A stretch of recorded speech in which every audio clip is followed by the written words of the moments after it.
Hi guys, welcome back to our channel, Cyric Eats. Today we have a special episode for you. It's something that I've been wanting to do but haven't actually done it, but we're finally getting to this project of mine. You might be wondering, where's Eric? Since this is Cyric Eats after all. Well, I've actually banished him to the basement so that I can film this episode. He'll be in later. So we've been watching a lot of Top Chef because, it's the pandemic and we can't really do anything else and we love to eat. So we've been watching a lot of Top Chef, and a lot of times their finale, the challenge is to make a 4-course progressive meal that shows either your evolution or who you are. I mean, since we've been watching so much TV and like Top Chef, it's really inspired me to make a 4-course meal for my husband, Eric. And for us, I wanted to do a 4-course progressive meal that outlines our relationship.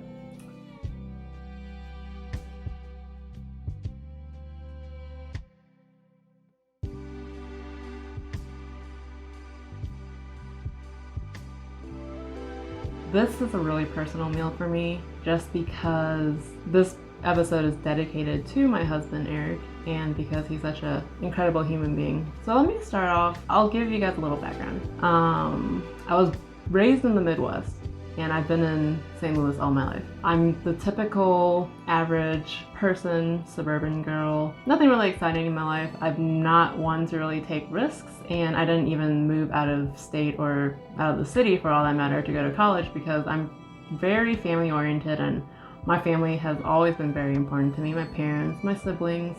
I've always had my brothers around, so I've never actually been out and ventured on my own. I think just because having family around me all the time made me comfortable in just living at home. So I graduated high school, I went to college. After I graduated college, I just stayed at home with my parents and I worked. And I worked until I realized around 2018 that work was all I ever did. At first, it was a sacrifice I was willing to give, but it was all that I ever did, and that's when I realized that something had to change. What really changed was when I decided to go back online to online date, and some rando stranger messaged me and liked me back, and I didn't really remember liking this person, and it just turned out to be Eric.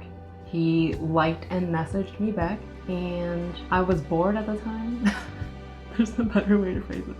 But I was bored at the time, so I messaged him back, kind of jokingly at first, but then the more I got to talking to him, the more I got to realize that he was a really, really nice and genuine person.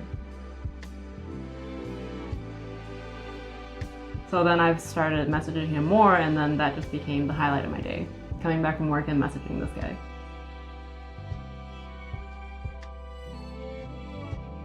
We actually bonded over food, and we found out that we had mutual friends in real life, but we really bonded over food. And food has always been a really important part of my life. My dad's a chef. I'm not trying to be biased or anything, but I think my dad has the best Chinese food in town, and I don't think I'm the only one that thinks that. But anyway, that's besides the point. I've always loved food. I have a love-hate relationship with food. The reason why I say that is because I was always overweight.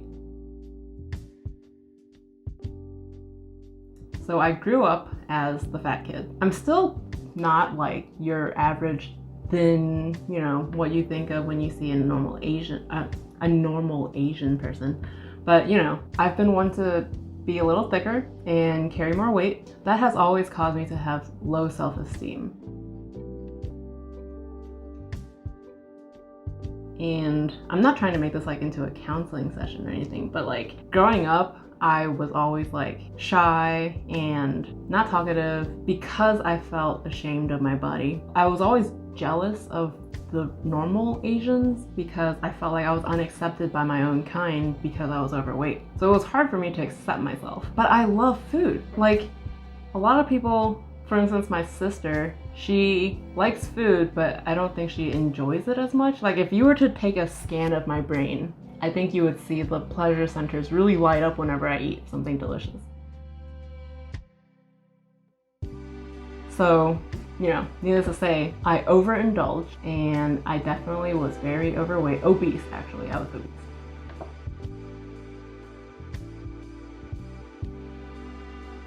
And that actually went on for a really long time. So I was overweight up until I graduated college. That's when I really decided to change and to embark on a healthier journey. And I lost weight, but like I didn't lose weight to like the point of being as skinny as my sister, but I was at a healthy point. I was really healthy in my life. And I actually did start online dating before because I was like, oh, now that I lost weight, like maybe some dude will like me. No. That's not how it works. Because there's a lot of creepy people out there, and two, I feel like it's really important to really know who you are and to love yourself before you can actually open up your heart and love anyone else. So, super long tangent aside, I lost weight in 2014 by exercising, eating a healthy diet, and eating in moderation. But work ended up consuming my life. That made me super stressed. I started binge eating again, and everything was just like terrible. Fast forward to 2018, I realized I had to make a change again, and I went back online, met Eric, and I wanted to film this episode for Eric because he is a really genuine person. I feel like I've met so many people and I've come across so many different people in my life that I can tell he has a really kind heart. He thinks of others before himself. He's always patient with me. He always supports me. He loves me. Being able to marry him has been one of the best things that has ever happened to me.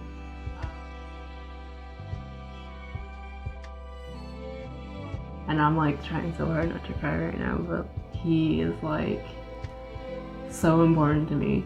And this meal that I'm trying to make right now, it's just telling everyone about our journey that I don't even know, I lost my words. There's so much that I wanted to say, but I didn't really know what love was until I met Eric.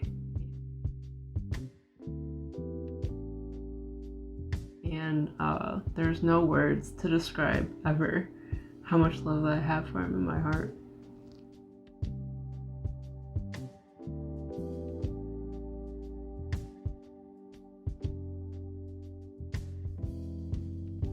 I'm not like an artistic person, so I'm going to try to show this with this 4-course meal. And like I said, this is very personal to me and this is very important to me. And I just want to share with everyone that it really doesn't matter how you meet someone. I think the most important thing is to realize who you are and what's the most important to you. Once you realize that and accept yourself for who you are, that's when you'll be able to open up and see all the wonderful people around you. I never, ever in a million years would have imagined meeting anyone as kind, as sweet, as loving, as devilishly handsome as my husband. But I did. And actually, when I first met him, I didn't think he would ever like me back. I've gone on dates where, the guy never texts me back, but I never thought someone as good looking as him, as sweet as him, as smart as him, would ever want to date anyone like me. I mean, that was just like, but here we are. This is what I'm going to make him today, and this is what I feel like is a good representation of our relationship thus far, because we're young and there's many adventures to be had. But anyway, so a progressive 4-course meal that makes sense. The first course that I'm going to make for him is actually a chicken noodle soup. I know that sounds boring, and I am no professional chef, so this is, our rendition of this Top Chef challenge, and our first course is chicken noodle soup. And the reason for that is because our first date lasted 5 hours. Me and Eric, we walked around Creve Coeur Lake, which is a 3.5-mile loop. And then it was November, so it was really cold. And then we ate sushi, and then we had dessert, and then we ended our date, and that was 5.5 hours. So needless to say, I was like head over heels for him already, and we had made plans to meet up again. I think our first day was on a Saturday, so we made plans to meet up again on Monday after work. So Monday I was like off, I think, I remember. But like I was excited for meeting him all day. I went to work out and I came back and showered. I was trying to, dress all nice. And then like at 4 o'clock, I get a text from him and he's like, hey, I'm actually not feeling well. I've been feeling bad all day. My throat's been sore. Like, I don't think I can meet up. And I was like asking him what symptoms he has. And I was like, I think you need to go see a doctor. I think you either have like strep throat or like, you know, the flu or something. So he was like, okay, I'm gonna go to urgent care. But I was so bummed. I was like, all these thoughts were racing through my head. I'm like, oh my gosh, does he like not want to see me? Is this like his excuse? But, you know, I was like, you know what? I really like this guy. I'm gonna go for it. I'm gonna kind of go out there a little bit. So I actually texted him. He lives like right down the street, almost 10 minutes away. And like there's an urgent care right in between both of our houses. So he told me he was going to go to that urgent care. And to me, I was like, I think he's sick. I want to make sure that I take care of him. I want to make sure that he has food. I want to make sure, you know, because like I said, food is very important to me. And even though I'm a pharmacist, I try not to take as much medication. I try to like, you know, build up my own immune system to just like fight things on my own.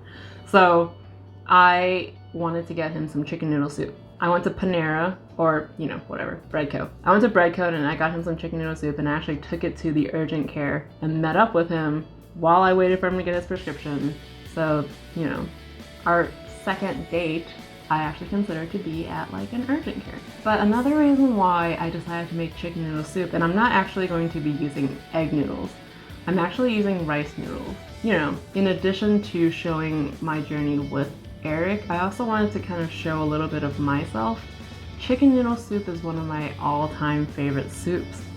And one of my coworkers who is very near and dear to my heart, despite the pandemic and me not being able to see her, her name is Nancy. Nancy is the sweetest person that I have ever met and ever had the pleasure to work with. Nancy, I remember when I was not feeling well at work, she made chicken noodle soup for me. I remember I was feeling so bad at work. I ate her chicken noodle soup. It made me feel like I was so loved, and I just felt so blessed to be able to have someone like that take care of me. And I miss her a lot, but she's really important to me. Like even to this day, I think of her often. Even if I don't message her, I think of her often. That chicken noodle soup that she made me is what I always think of. Like at that point, I was just feeling so bad, but I wasn't able to take off work, but she really brightened up my day. So I want to brighten up his day, and that's why I made this chicken noodle soup. I put twice the amount of onions and like 5 times the amount of garlic in it because garlic helps boost the immune system and so does onions. So that's why I did that. And actually, after our second date, I think like a couple weeks in, Eric actually got the flu. Like the flu this time. The first time he had strep throat, but this time he got the flu. So then I remember the first time that I actually stayed over at his house, he went to work the next day and I actually went out to buy chicken so that I can make homemade chicken noodle soup, like, you know, stock made from scratch, noodles made from scratch. And that was one of the first things. I made this giant pot of chicken noodle soup for him and I was like, hey, I made this for you and here it is. Come to find out that he actually doesn't like chicken noodle soup, but he still ate it. And that just meant the world to me. So hopefully this rendition with rice noodles he'll enjoy. My second course is going to be fish cakes, and that's a play on crab cakes. So we spent Christmas, our first Christmas together, 2018, and his present for me was tickets to go to a cooking class by a local grocery store called Deerberg's. So they have a cooking school, and we actually went there for one of our dates because he got me that present. And one of the dishes that they made was crab cakes.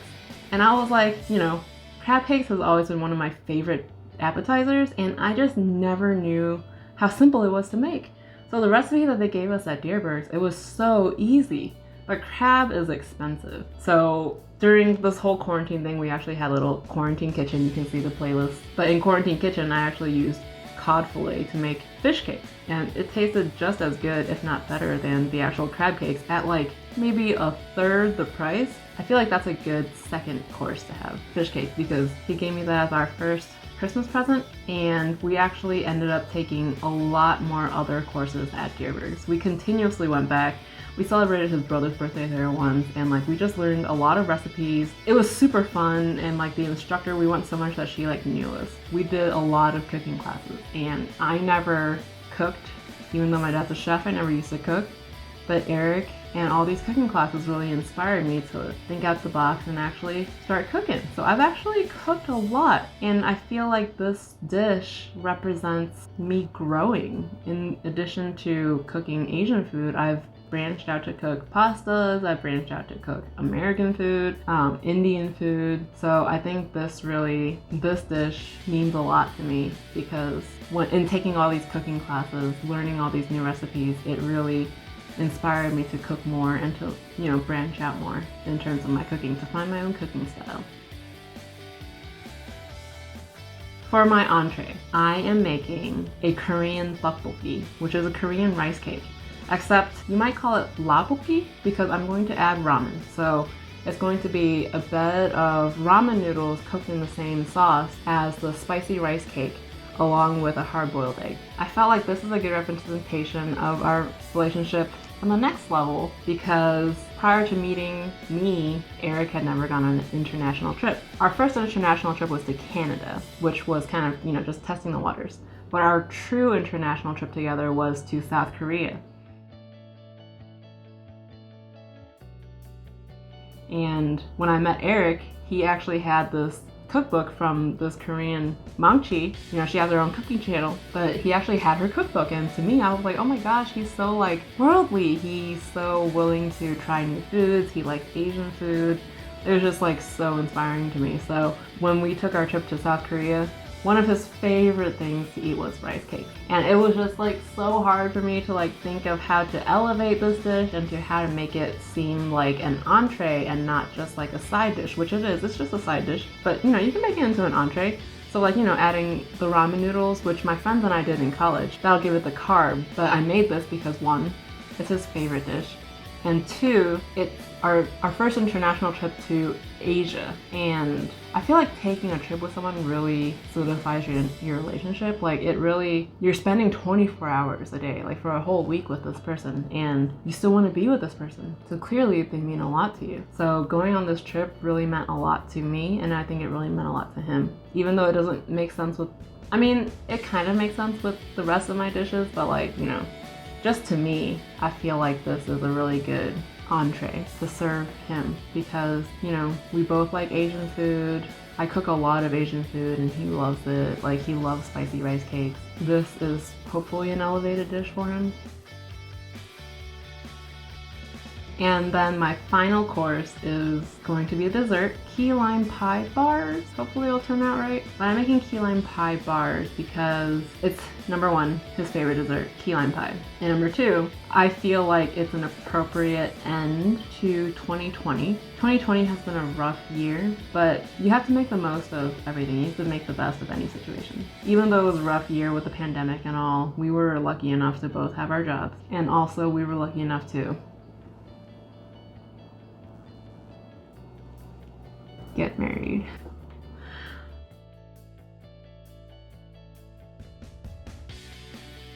It has been an incredibly hard year, but we purchased our first home, we got married, and it has been, amazing. But I also wanted to make this video to just let everyone know, I don't know, I get a lot of people thinking that I have the best life. I feel like everything is just how you see it. I feel like everything is just what you make of it. No one's ever gonna post, oh my gosh, it's so shitty on social media, aside from oh my gosh, shitty day at work, oh my god, crappy day at work, whatever. No one's gonna put how many times they argue with their husband. No one's gonna put how many times they've cried in their bedroom. No one posts that, because that's not what people want to see. People want to see the nice things. And I know everyone knows this, but I feel like it's still needed to be a reminder that whatever you see on social media is only a snapshot into that person's life, and it's only what they want you to see. Mind you, I love my life. I really do. I wouldn't trade it for anything, but you really have to enjoy every moment and make the best out of every moment. So we've had our ups and downs, Eric and I. We've had arguments. I've cried, but we always end up letting each other know how much we love each other, and we never go to bed angry. And I think that's just the most important thing, is to realize your differences, talk it through. Communication is key, and that is really the base of any successful relationship. I am dedicating this video to my husband. I hope when I see this 10, 15, 20 years down the line, when he sees this, we still feel the same way about each other. Thank you guys so much for your continued support. Thank you for taking the time to listen to me. Thank you for listening, and I hope you enjoy the video because it's very important to me. Thanks.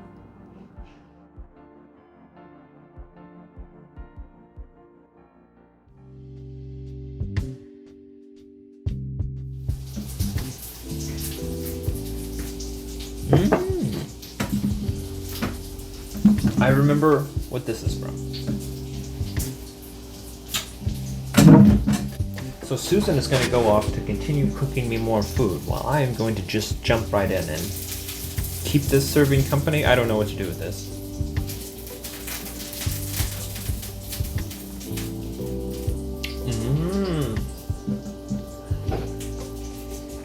It's a very strong and subtle onion note that I get mostly. Did you already explain this whole story to them? I did. Okay, well, you could. You need any help? Oh. It's very warming. There was strong herbal notes when you were first cooking it, but it doesn't really come out in the dish. It's a lot more rounded and balanced than it kind of smelled when you first threw them in. So, what do you think? Delicious. Although I can't get the noodles out. Need chopsticks. This is such a homey dish, oh my gosh. I think I've been broken. Oh. Guess I'm not that Asian yet.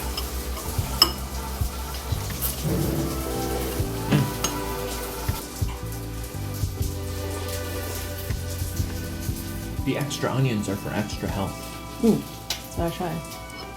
Just a little bit of a little heat from the black pepper. Oh. I feel like the rice noodle is better. Why? I don't know. I just like it better than the egg noodle. It feels lighter. It's more Asian-y. What do you think for the first course? Delicious. Does it whet your appetite? Or is it too much? My appetite is whetted. I am not at all full. I can eat more and I am ready for it. But the service here is slow. Does it feel like your immune system has been boosted? I am already not sick. There's 2 whole onions in here. How could I be?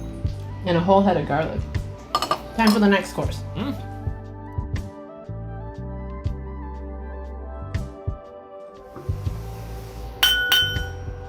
I'm ready for the second course.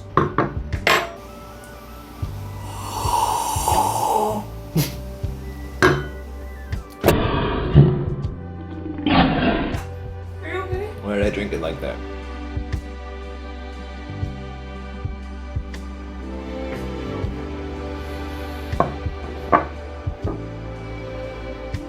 Ooh. Okay, so for the second course, we have fish cakes. Ooh. What's all in these? This is an Atlantic cod fillet with some corn, red onion, and breadcrumbs. And I also put some pain 100% in it. Ooh. Because, live on the wild side. I do love the crust. Very nice sear on there. On top of some tartar sauce. Tartar sauce, delicious. Who made that?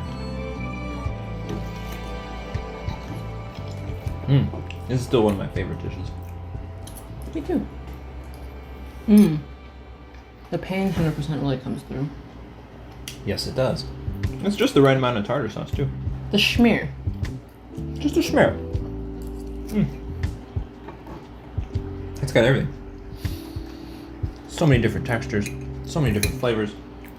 You got the sharp acid, you got sweet corn, you got crispy crust, you got crunchy corn, you got soft fish.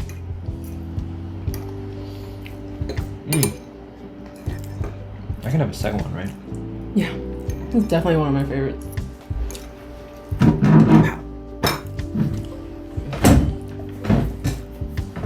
I don't think it's undersalted. I like that bite of the acid.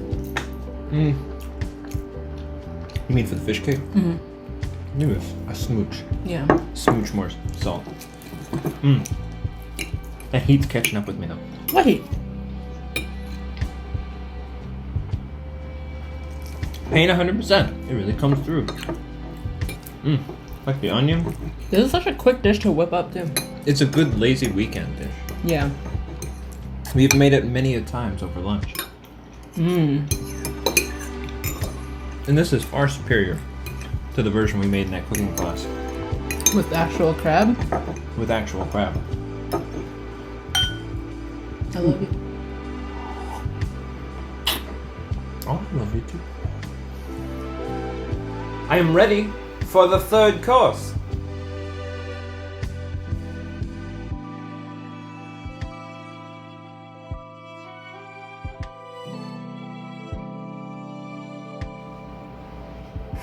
Ooh, this looks delicious. And I would like to add 2 other things, if I may. Yeah. One is that I have overcome my slungriness from the previous part of the day because we've been eating a new vegetarian and healthy diet, and that's too much for me. I faded. Anyway, I'm back now. And then second is that I have switched to soju with my inappropriate for YouTube soju cup. I'll pour. Out of respect for Korea. And out of respect, I will pour for him since he is elder. Older? Remember to cover your face when you drink. And don't look directly at it. Also, out of respect for Korea, when I drink, I'll make that horrible, horrible noise.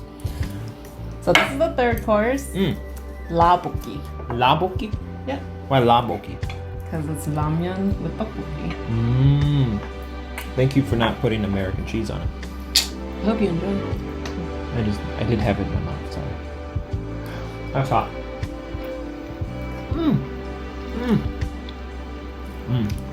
Tastes like Korea. I put 3/4 of the recommended amount of hot pepper flakes in it. Oh, you put less? It's fine.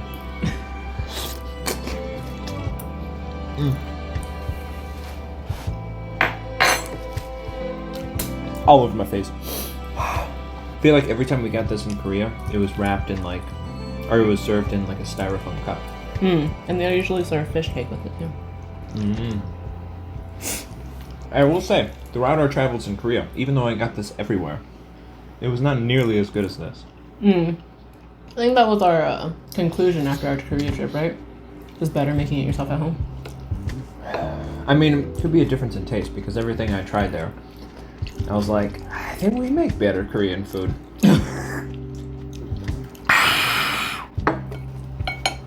I feel left out.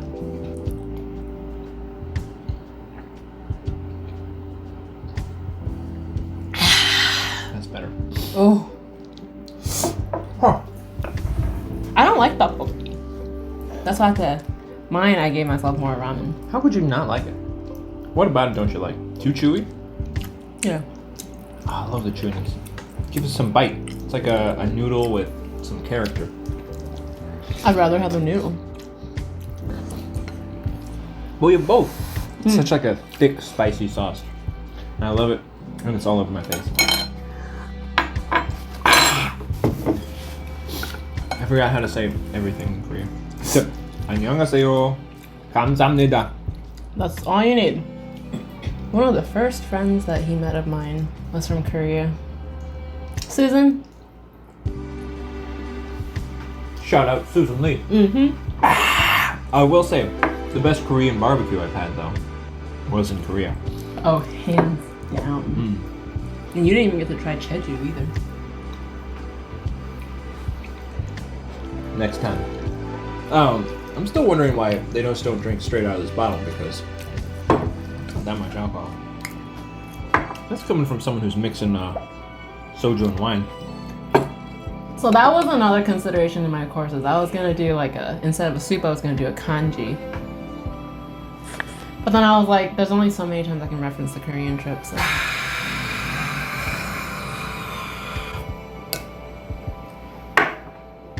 Thrill ride of a 4-course meal so far, I would say. It's been a nice progression though. You've got the, what do we eat? Light soup. It made me hungry. It made me curious for more, I would say. And then the fish cake, just so well balanced, so delicious, so crispy. She knows I love a good crisp. There's that good punch of acid from the expertly made tartar sauce. And now rounding it out with that real punch in the face of both soju and the tteokbokki. Tteokbokki, oh, my good knife! That's why I have to keep sharpening it. What about a butter knife? It won't cut through this crust.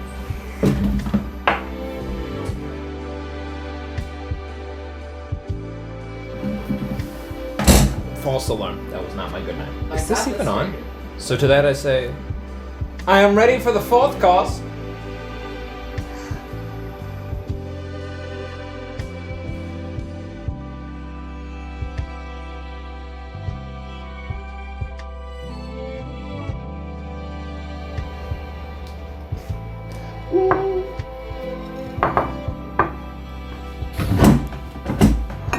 Would you like to share some of my whipped cream?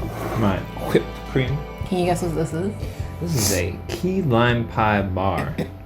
Did you explain already that you once spent, what was it, 2 hours squeezing out key limes, actual key limes? I didn't say that. Key limes are actually like this big. Mm-hmm. So we just use regular limes. I also don't really like those. I like them a lot less than I like actual limes.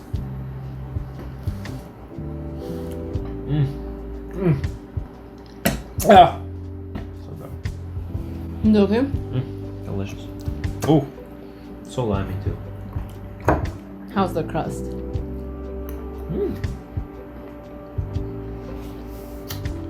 It's really good. For my own key lime pie recipe, there's a note not to make the crust because it's so much work and it doesn't usually taste better than the store-bought one. But yours is really good. Delicious. This is the most important part of the meal. Dessert? Because she knows her man. I wanted to hand make every part of it for you. And show my love of food. Yes, and good enough. And what's my favorite course usually? Dessert. Yeah, it is. Like an adult. Good crunch, good taste. What would you say is the biggest challenge in making a 4-course meal? Is it the planning? Is it the prep? Is it the organization? I think it's the timing of everything. I guess organization. Isn't this the organization you are famed for in your actual job? Yeah, but this isn't my job. That's fair. If it were, we'd be much poorer. Is that saying that I'm a bad cook? No, saying we don't pay cooks enough. For something we are so passionate about. Something almost everyone is very passionate about. It's very important in the world to have good food to eat. There's a lot of jobs I could lose before that. It's delicious. So how do you feel about this 4-course meal? Remember how you said you were hungry? Or you were very full? Yeah, I'm not hungry. Have a bite. Okay, you can have it. You don't mind? You sure? So I can just get a whole new one.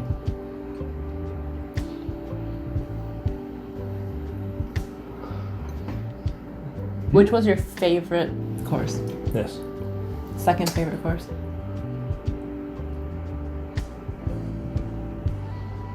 I think based purely off flavor, technique, plating, that second dish was a real home run. It was beautiful. It was absolutely delicious. Everything was there. But because I'm a child, I love tteokbokki. And I love ramen. It was so good.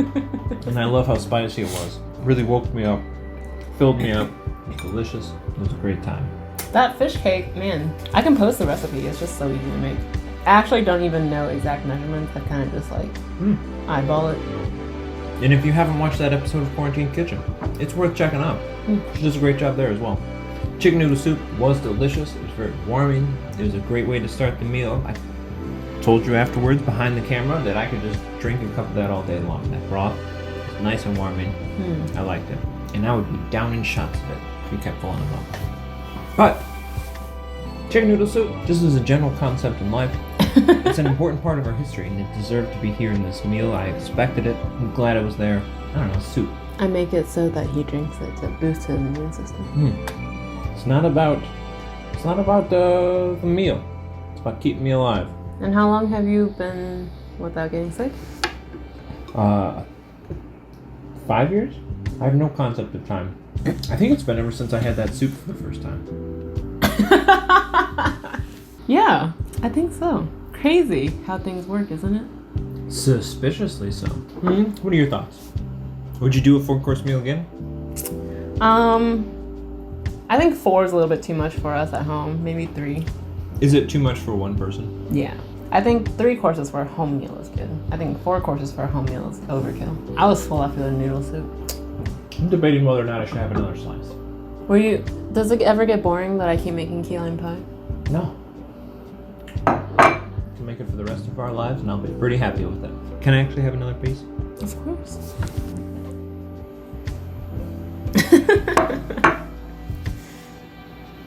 Did I take your fork? Are you excited to see my 4-course meal for you? I am.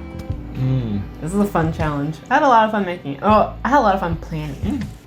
It's very different from making a normal meal than from making a normal dinner. You have to think about the progression. You have to think about the theme that ties it all together. Is it saying a message? Are you showing off techniques? Are you wrapping in and are you incorporating a particular theme? I think just trying to get mine started, it's a very delicate balance of trying to go through the courses and not trying to overwhelm the person. It took many days, many hours of planning this. And that's not to mention picking the meal, organizing the timing of how everything's going to come out. Which I did not do well in. And then the hardest thing for us, I think, is probably the plating. How do you make it look nice when bowl of soup? But in the end, this was just a story to tell everyone of our love. It's the thing we have to remember. It's just food, and it's just meant to be a good time. I made a mess. I love Yeah, you. it's delicious. So until our next episode, guys. Bye.